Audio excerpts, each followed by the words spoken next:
Back in the mid-1980s, when home computing meant tangled cassette leads and enough static to start a fire, Mike Reed's computer pop quiz hit the scene, courtesy of Elite Systems.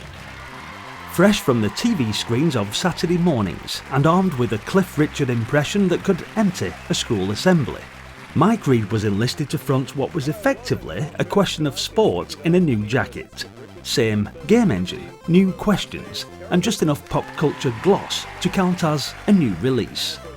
Now, I didn't pick this one off the shelves. It came bundled with my brand new Commodore 64C Light Fantastic Pack, a gleaming plastic upgrade from my well-worn bread bin model, which had served faithfully through the likes of IK+, California Games, and endless hours of Bubble Bobble.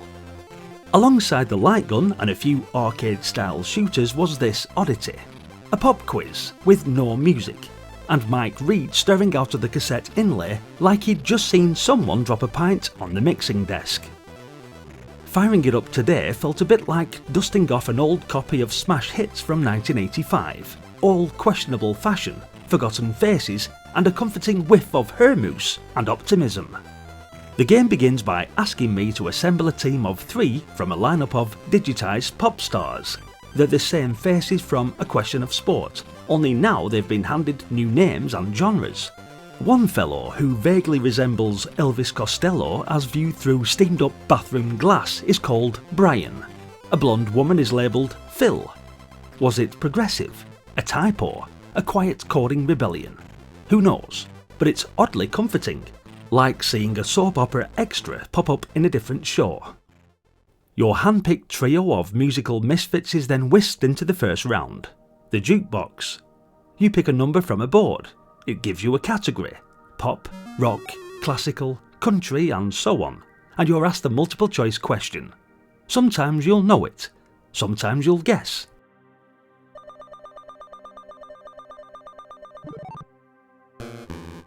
Sometimes the icon representing the category looks so baffling you're not sure if it's a harp or someone's colon. One time I landed on what I genuinely thought was a diagram of the digestive system. Turned out it was folk music. Next comes Spot the Star. 3 clues to guess a celebrity, with more points for fewer clues. The idea is clever enough, but the game's glacial pace makes it feel like you're watching Going for Gold in slow motion.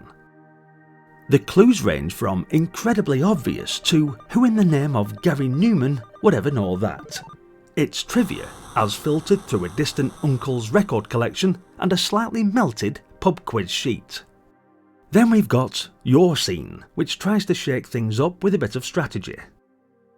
Pick questions in your team's musical genre for a safe point or gamble on a harder one outside your comfort zone. It's a nice idea, but in practice there's not much difference between the difficulty levels. Whether you choose the country singer or the classical pianist, you'll still find yourself guessing which year ELO released their 3rd album.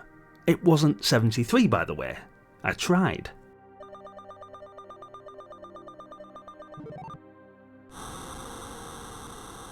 Name the Year is more of the same. Historical music clues. 4 years to choose from, and the faint hope that somewhere in the back of your brain you remember when Adam and the Ants were briefly mainstream. Then comes the Quickfire Round, which promises excitement and speed and delivers neither. Both teams answer at the same time, but the controls make selecting an answer feel like operating a claw machine blindfolded. You want to be fast, but your cursor's got ideas of its own. And then, full circle, it's back to the jukebox for a final hurrah.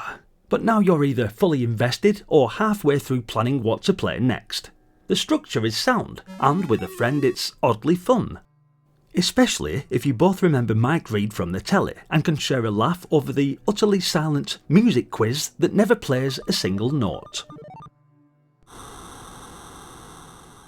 Graphically, it does the job. Nothing fancy, just blocky avatars and neat little menus. The sound? Well, let's just say you won't be humming any themes after this. There's no music, which for a quiz about music feels a bit like turning up to a disco and finding they've forgotten the stereo. Still, it works. And in the world of 1980s software, that counts for something. So is it a classic? Not exactly, but it doesn't need to be. Mike Reed's Pop Quiz is like finding an old copy of Now That's What I Call Music 3 in the loft.